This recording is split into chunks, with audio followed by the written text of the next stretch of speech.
1945 সালের 5ই ডিসেম্বর ফ্লোরিডার একটি বিমান ঘাঁটি থেকে 5টি টর্পেডো বোম্বার প্রশিক্ষণ উড্ডয়ন করে। কিছু সময় পর বিমানগুলোর সাথে যোগাযোগ বিচ্ছিন্ন হয়ে যায় এবং তারা নিখোঁজ হয়ে যায়।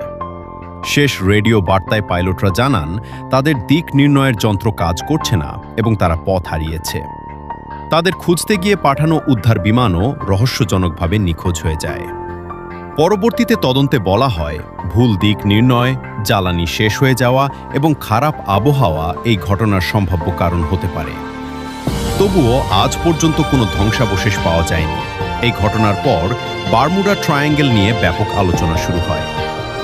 আটলান্টিক মহাসাগরের প্রায় ২৬ লাখ বর্গ কিলোমিটার অঞ্চলটি ৩টি স্থলভাগ দ্বারা চিহ্নিত: বারমুডা, যুক্তরাষ্ট্রের ফ্লোরিডা এবং ক্যারিবিয়ান সাগরের পুয়ের্তো রিকো।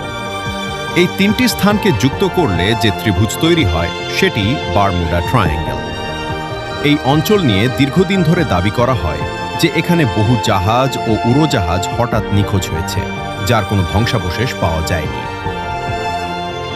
সাংবাদিক ভিনসেন্ট ক্যারিস এই বিষয়টি নিয়ে প্রতিবেদন তৈরি করেন এবং পরে একটি বই প্রকাশ করেন। তার মাধ্যমে বারমুডা ট্রায়াঙ্গেলের রহস্য বিশ্বজুড়ে আলোচনায় আসে।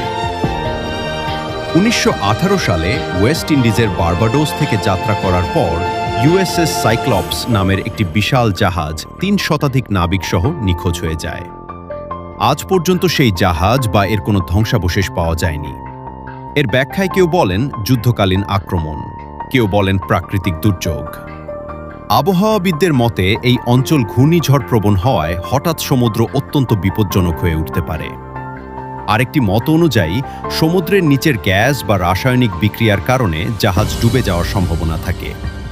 তবুও আজও বারমুডা ট্রায়াঙ্গেল মানুষের কল্পনায় এক অজানা রহস্যময় অঞ্চল। দর্শকবৃন্দ, আপনাদের কি মনে হয়, সত্যিই কি এখনও এই রহস্যময় অঞ্চলে অদ্ভুত কিছু লুকিয়ে আছে, নাকি সবই প্রকৃতির স্বাভাবিক ঘটনা?